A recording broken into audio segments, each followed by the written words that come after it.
Well, good evening, everybody. It's so good to see you. Thanks for coming and sharing this time together as we travel through the Holy Lands.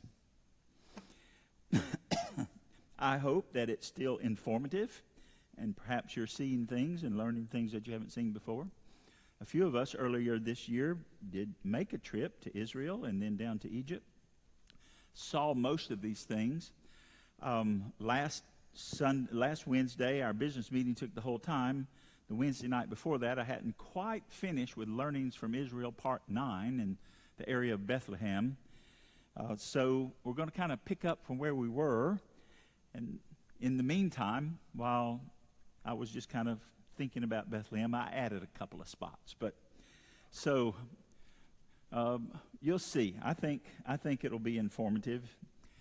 So we're just going to start from the beginning. I'm not going to talk about the places that you'll see first, the maps and the other things, other than just to remind you of where we were 2 weeks ago. I think I saw Kim pop in, and you've got it? Okay. All right. So Mr. Slide Changer is up here on the front row. Let's see how well he can do. If you'll go just one slide. How about that? So this is a contemporary political map of Israel. And you're quite familiar with this shape. You've seen it for years and years, and you've seen it as we've looked at it. But this is going all the way down the Sinai, down to the Red Sea, and back up in the Dead Sea and the Sea of Galilee, the Golan Heights that you hear so much about. Here's the West Bank, and there's Jerusalem right there in the middle. This is a contemporary political map. The next map, go ahead and take a jump, is an easier one to see. And especially that we are concentrating on, Bethlehem actually, but you see it in its proximity to Jerusalem. It's only 5 miles from Jerusalem down to Bethlehem, not very far whatsoever. Go ahead to the next slide. We read this last time. This is from the book of Luke, chapter 2. A decree goes out from Caesar Augustus that a census would be taken of all the inhabited earth. All the inhabited earth, as far as they were concerned, was the Roman Empire, by the way, not China and South Africa and so forth. And this was the first census taken when Quirinius was the governor of Syria, and everyone was on his way to register for the census. So each went to his own city. And Joseph is going to go to Bethlehem because he's in the lineage of David. So we read that last time, and the next slide will show you the different paths that a person could take in Jesus' day to get down to Jerusalem, and then, of course, down to Bethlehem would just be that short hop. So there were 3 different paths that a person could take. The hardest of those was the one that went right through Samaria because it was mountainous, not like the Rocky Mountains, but still mountain enough that it's a hard path to take. And, of course, politically, it was even a harder path because it went right through Samaria, and the Jews and the Samaritans did not get along. Go ahead to the next slide. So when you go into Bethlehem, when you first go in, you go through the wall that separates the the Israeli-controlled part of Israel and the Palestinian-controlled part of Israel. So you pass through a wall. It's a very big wall. On the other side, welcome to Bethlehem. Pray for the freedom of Palestinians. The first time I went to Israel was on a mission trip, and we went into Gaza. At that point, we had Southern Baptist missionaries that were stationed in Gaza. In fact, we had about 8 of them. They did lots of good work. Some of the main things was that there was a building that we had owned, but we were leasing to the Red Cross. That building still contained a nurses' training school, and Southern Baptists were very involved in that. And there was a library, a lending library, the Lighthouse Library, something sort of like that, but lots of Palestinians and Muslims would come into this Baptist-owned library and borrow books. And, of course, there were a lot of books about Jesus in there. So that was some of the ways that we tried to share the gospel in a hostile environment to the gospel. But anyway, I never had any problem, not in Gaza, not in any other place. Somebody asked me, I was telling somebody, let me see, are they here? Okay. So this is not really part of the slides, but I'm going to tell you a story. I'll try to tell it very quickly. But the first time that we went to Israel and we went into Gaza, there was myself and one other person. We were doing a job for the deaf school that is in Gaza, the At Faluna School for the Deaf. We were teaching them how to use a very expensive piece of hearing equipment to test babies when they were first born. And nobody knew how to do it, but my audiologist church member did, and so he was teaching them. There was, at that time, and there probably still is, one evangelical church in Gaza, and it's stationed at its house, where it meets, its building is on a roundabout, and right across the street from that church was the Palestinian Liberation Army's headquarters building. It looks sort of like a Congress building or something, much smaller, but still rather grand looking. So just before church was going to start, my friend and I wanted to walk across to this and just take a picture of it. So we walked across the street, and there it was, and lots of stairs going up, and guards with machine guns. And I thought, I probably better ask for permission before I do this. So I asked the guard, may I take a picture? And he looked at me like a, cow looking at a new gate. And, may I take the picture? And he didn't understand what I was saying. I tried to, you got a camera in your hand. You say, it seems obvious. Well, I guess he didn't understand. I don't know. He said, come. He didn't say come, but that meant come. So my friend and I looked at each other and thought, well, what do we do? So the guard with the machine gun went up the stairs, and here we followed him up the stairs. We got up to the top of the stairs, and there were these great big massive doors, and he opened the door, and he motioned for us to come, and we went inside. They were in the lobby of the Palestinian Liberation Army's building. And he signaled for us to wait, and he went somewhere, and he came back, and then he said, come. And we walked across the lobby, and at the far wall, there was a staircase. It went down, and he signaled for us to come. And so he went down the stairs, and we went down the stairs right behind him. We got down into the basement, and it looked like something you would see in a James Bond movie or something. There were all these glass walls with images on them and people sitting around at computers and looking at them, and you think, man, this is a war room or something. And he indicated for us to wait, and my friend and I looked at each other and said, well, we're dead now. Nobody will ever know where we went. We wandered off in Gaza, and the Palestinian Liberation Army got us. And so we're down in the basement, and we're standing there, and the soldier indicates for us to stay, and he walks off, and in a little while he comes back with a woman. And she comes up to us, and in very good English, she says, and what did you men want? We said, well, we wanted to know if we could take a picture of the front of the building. So she said, wait here, and she went off. She came back, and then she said, come back at 7, and you can ask our chief security man if it's okay. Okay, yes, ma'am. So we walked back over to the stairs, and we walked up the stairs, and walked over the big door, and walked out the big door, and back down the stairs, and across the street, and into the little church, and we never went back. So there's my story of my adventure with the Palestinian Liberation Organization. Doesn't have anything to do with the pictures, by the way, but other than that, Gaza is Palestinian controlled as well, as is Bethlehem. So the next picture is the shepherd's field, and I showed you pictures about that, and just keep your orientation. Jerusalem's going to be up here, and here's the wall that separates the two, and here's the shepherd's fields, and here's the Church of the Nativity, which we're going to follow a little bit more today. Go to the next slide. Here's the shepherd's fields. We've seen all of this. Go ahead. And they're doing some archaeological work there on the edge and making some very interesting discoveries. Go ahead. And there's a church building, the Catholic church building that's been built there by the shepherd's field that you can look around in and have worship services. And back in the back, go ahead to the next slide, is a cave that's been walled up in the front. But you can go into this cave, and inside you'll find something like this. You can see how the fires over the hundreds of years, thousands of years, have blackened the roof. And this is a place where you can have a small worship service, which we did when we were there. We had a very short 10-minute service, but it's very impressive. We don't know if the shepherds stayed in this, but it's very likely it was the kind of place that the shepherds would have stayed, in the caves. All right, next slide. So just to keep your perspective of where we are, that little cave is right over here, but now we're going to the Church of the Nativity, which we saw 2 weeks ago, so we're going quickly through this. Go ahead. So it's this white building that you see here. This is a Greek Orthodox church building. It looks like a cross, but I want to point out to you, and you'll see it again, the red roof building right beside it is a contemporary church, a Roman Catholic church called St. Catherine's of Alexandria Church for all of it. And we'll come back to that one in a moment too. Go ahead to the next picture. So this is looking at it from the other side. You can see the same white cross-looking shaped building. Here's the entrance down here. There's the high altar down at the end. Here, and here are the, I don't remember the word for the little wings that go off to the side. And here's St. Catherine's over there. All right, next. This we already saw, just some information about Jesus being born in a stable, Church of the Nativity, a little bit of history about the Church of the Nativity.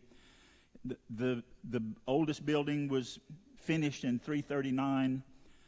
That one was destroyed, rebuilt, and so the church that's there now has been built on several different times, but parts of it go all the way back to that 7th century church, and a little bit of it goes back to the 4th century church.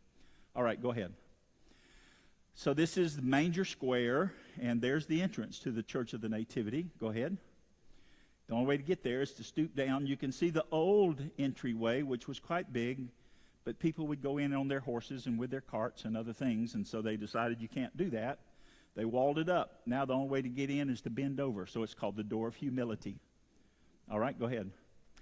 Sort of a schematic of the inside of the Church of the Nativity. This was the entrance that you just saw, and there's a lobby underneath, and here's the nave.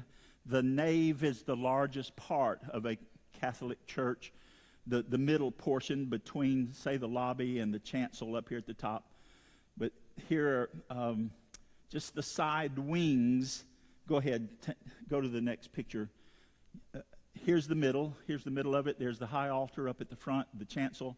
All of these columns are gorgeous columns, and they're from the time of the Crusades and further back. So I also called your attention to this little spot right here, and we'll look at that again in a moment. That's an opening in the floor. Go to the next picture. If you go there as a tourist, this is what you're going to see. A whole bunch of people waiting in line to go down the wing over here on the side up to the front of it, and we saw that, but this is right about where we got to last time. Go ahead, next picture. This is one that I added. This is the front of this Greek Orthodox church, very unfamiliar to us as Baptists. This is called the iconostasis, all of that stuff you see up in the front there. These are incense burners, candles, lights of various kind that are hanging here. It's quite elaborate, but there's sort of a wall there, and this wall has icons. Icons are figures. I'll show you more pictures of some in a little bit. The Greek, or all the Orthodox churches, Greek, Roman, Syrian, Coptic, all of them use icons in worship. And when I show you a closer up picture, I'll say a little bit more about that. But the iconostasis, the word stasis means to stand. So the place where the icons stand is this right here. And so it's a sort of like a wall.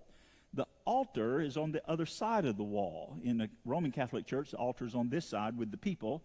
In a Orthodox church, it's on the other side of the wall, and the priest goes back there, and he does the blessing of the elements and so forth, and then comes out and serves it. They're afraid. I guess there's a tradition of what could happen if we see that.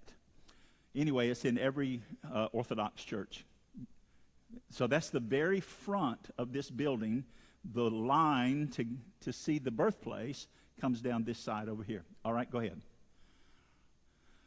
As you make it through the line, you come to a set of stairs. I think we got to this last time, but I can't really remember. It's been 2 weeks ago. You see the icons on the wall. Here's some, here's some. This is one of the oldest icons, that type, that picture. This is Madonna and the baby, Mary and the baby. And on this one, you can see it a little better than others, but Orthodox icons tend to make it into a 3D sort of thing. So there's a painted picture, and then popping out from the picture are metal shrouds and halos and the clothing and such to give it a 3D sort of effect. If you ask a person who's a part of an Orthodox church why they use these, aren't these like idols? And they will say no, because we know and we believe that there's nothing in here. There's nothing in that picture. It's a picture that helps our imagination, somewhat like stained glass windows. We look at a stained glass window and we say, oh yes, I know what that's about. That's the peace of you know, the Spirit, and here's the Lamb of God who takes away the sin of the world, and here's a nativity, you know, Jesus is born, and there's the cross. So you may, especially if you were a child, you would look at that and ponder the pictures.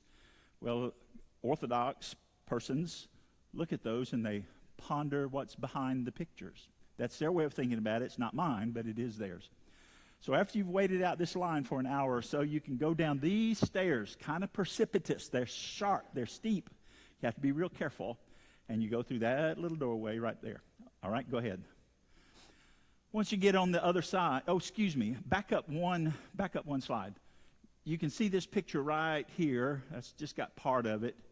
But so the next picture, now go ahead, is a close-up of that picture. And here's Mary, and here's Joseph, and here's the baby Jesus, and there are angels in the picture and all kinds of other folks that are around. And every character in an icon like this has meaning in the Orthodox Church. Not for me, but it does for them. Okay, I'm sorry. Go ahead. So, do y'all remember this slide from 2 weeks ago? Did I get to it? Okay, good. All right, so it's a little bit hard to understand, but I showed you those stairs going down. Well, in this schematic, the stairs come right down through this door right here, this little arched door, and here come the stairs. And once you get inside the stairs, just to the right, there's another little arched way, and I'll show you a close-up picture of that, but tradition is that that's where Jesus was born, the very spot. So here's stairs that go out the other side. Keep in mind, this is underground. So the high altar of this Church of the Nativity is on top of it. So when you saw that picture that I said that was the iconostasis, that was built over this. So all this is underground. The whole church is run by the Greek Orthodox except for a few small spots. And one of those few small spots is this one right here. The Roman Catholic Church have this with a small altar and the tradition place where Jesus was laid as a baby in the manger. You can see that there are other caves and such, and I'm going to show you a different picture of these other caves and such, but there's a doorway here, but I've never seen it open, and I've read that it almost never is open. But if it were open, you could come through some other sets of caves over here, and some very interesting things took place in these caves that I'll talk to you about in just a minute. So kind of keep that in mind. So once you've finished looking at this place where Jesus was born and the little manger that's over there, you go out those stairs and you go out the other side. Okay, go ahead. So here's a picture of the stairs coming down. Here's an Orthodox priest. Here's the spot, the tradition of where Jesus was born. And the little Roman Catholic altar is right back in here. Okay, so go to the next picture. This is now we've got a whole view of it. There's a different kind of painting on top of it with the Madonna and the child. And here again, you can see this is the traditional spot where Jesus was born. We have a close-up of that spot. Go ahead. There it is. There's a 14-point silver star with a hole right there. And, of course, censers around the sides of it are just lights and candles. And a lot of people, as they file by there, will bend down and will kiss the star. I suppose if you really in your heart thought, man, that is the spot where Jesus was born, that might evoke some sort of action on your part. Or we don't know if Jesus was born here. There's a whole lot of we don't knows. However, this is very, very, very ancient tradition that this was the birth spot, or in this cave at least. Millions and millions and millions of Christians over the hundreds of years have filed by that spot and thought about the birth of Jesus. So that's what I kind of do when I go by it. I've never bent down to kiss it. I've gotten down pretty low to touch it just to kind of see, but I've never kissed it. But right there you sort of think, wow, what if this was the spot where Jesus was born? It wouldn't really change anything. It doesn't make me a better Christian, but it does kind of create a little bit a sense of awe. Okay, go ahead. And here's the Roman Catholic spot. This whole big church is owned by Greek Orthodox, but the Roman Catholics have a little place. And you can't hardly see it, but right in there is a manger with a plastic baby doll. So that many others, once they've seen the little star, will slip over here and will think about where Jesus was laid in the manger. If you could go off to the right over here, you'd go to that little door that's always locked. But I'll tell you more about that in a moment. Okay, go ahead. So when Jesus, in just about every nativity you have ever seen, there's this nice little creche, is that how it's pronounced? Made out of wood, and it's got the straw, and there's the baby there, and here's the manger where the baby was laid. But we saw, when we were there, things that looked like this. And it's made out of rock. But what that was used for was for feeding animals. The scholars who do excavation will almost all tell you that if Jesus was laying in a manger, that's what it looked like. Now, this particular rock manger is not in that church or down in that cave. It's on top of the hill of Megiddo, which we also saw, where Solomon stabled his horses. But nevertheless, away in a manger, I don't want to mess up your visual on that, but next time you sing Away in a Manger, think about a big rock with a trough cut out of the middle of it. I don't know if it was comfortable or not, but they probably put he was swaddling clothes. That took care of the comfort, I'm sure. All right, next picture. So in some of the earlier pictures, when I showed, you could see the nave, the whole middle part of the church, and there was the front of it where the altar is.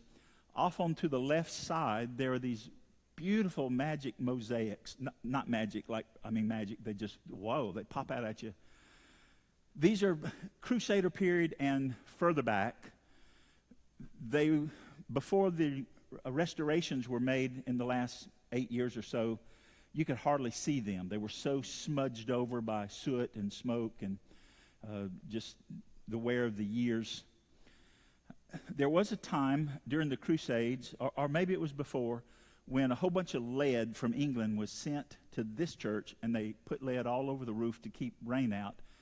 But sometime later on, somebody stole all that lead. And so the roof from there on out has leaked. And the leaking roof is what has harmed these mosaics more than anything else. So when they started all this remodeling and restoration project, one of the main things they did was put a good roof on top of it, the white one that you saw. And all of these pictures now are clean and beautiful. They're very lovely to see. These would be angels up here, and I don't know what all the stuff is, but they are lovely to look at. Go ahead. So I showed you in that slide where there were some little pipes, and I pointed out to you, I said I'll talk to you about that. It was on the floor, and there was like a little rectangle of pipe in the middle of the floor. Perhaps you remember seeing that slide. Well, if you walked up to the pipe and you looked down, this is what you would see. The very first church that was built on this spot was built in the 4th century. It was completed around 339, as I recall. It was when Constantine became a Christian, he sent his mother down to the Holy Land, and she had a number of churches built, and one of them was built right there. That church was destroyed later on, but as excavations were done to build new churches and remodel and so forth, the floors from the 4th century were discovered, and there they are.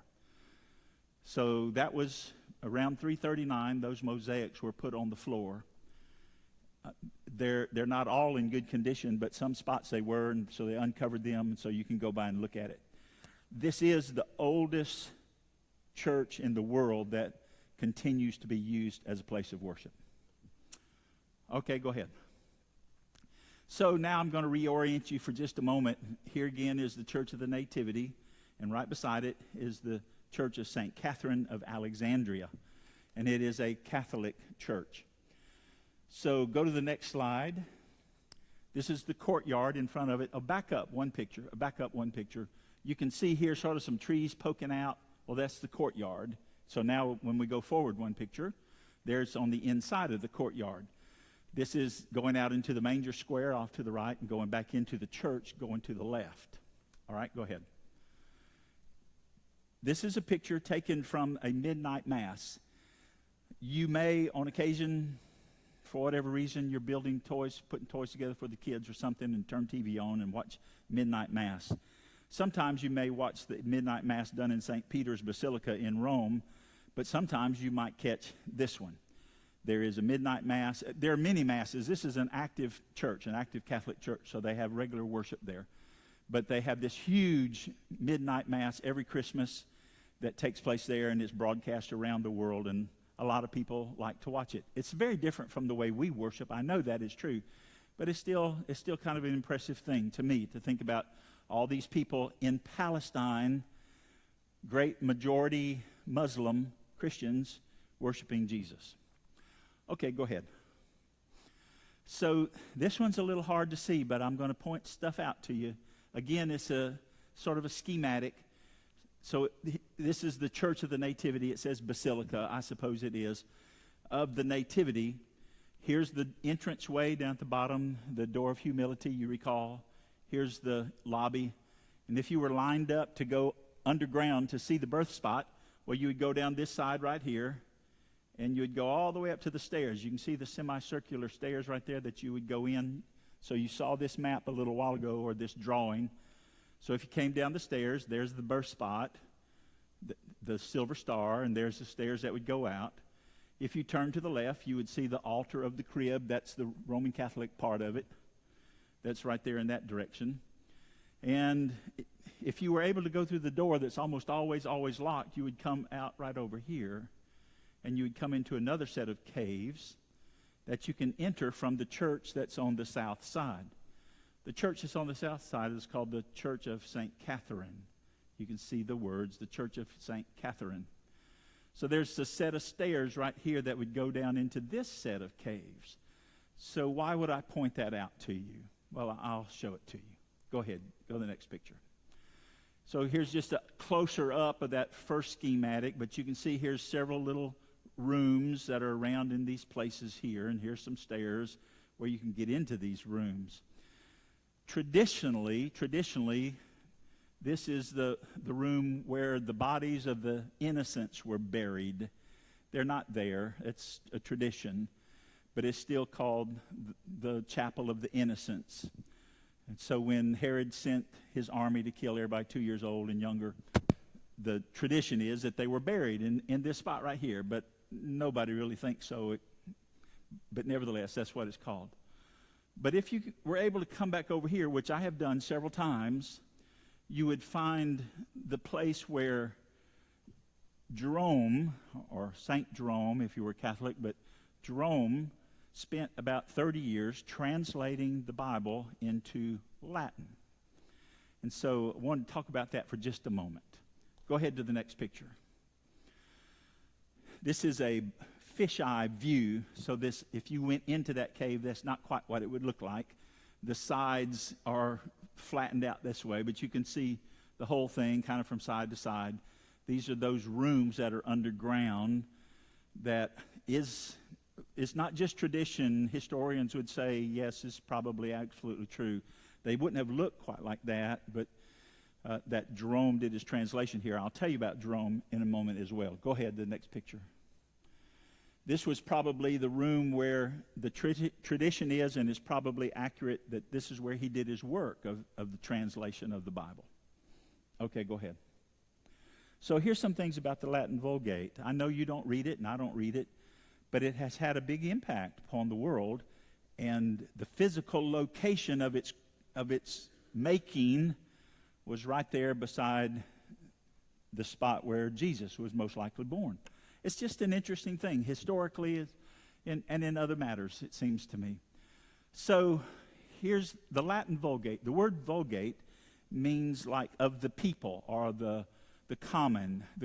Our word vulgar comes from it. Even though our word vulgar makes you think of things that are ugly and not proper, it really means the common thing. So I see them looking at their watches. I better talk fast. So the Latin Vulgate was a Latin version of the Bible that was made that the common person could read. And at first it was like that way. The Catholic Church would eventually take away the privilege of reading it, but it was written in the Latin of the day.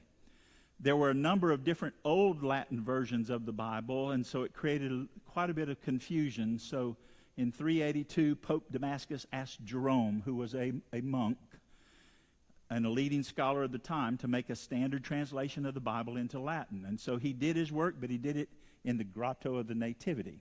So right beside where he did all his work was this traditional spot where Jesus was born, and he was over in the caves that were just a wall away for 30 years, working away at making this translation of the Bible. He completed his work in about 405, and the Latin Vulgate was the dominant Bible for at least 1,000 years and more. It was not until Vatican II, which was around 1961, 62, something like that, that the Bible for common people was approved, so people could have it in their own languages. Before that, the Catholic Church pretty much squelched having the Bible in your language.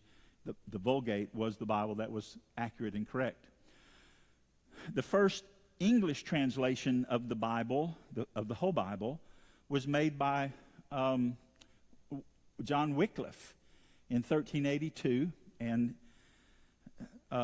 it's a complicated story, so we can't tell about all of that. We'll just basically say that John Wycliffe made an English translation of the whole Bible. He translated from the Latin Vulgate. He did not translate from a Greek manuscript like we would do today, because the Greek manuscripts are the ones that were produced by the original writers, because he didn't have them. He might not have even known that they existed. Probably he did, because Wycliffe was a great scholar too. But he translated from the Vulgate, and the first book that came off the Gutenberg press was the Latin Vulgate as well.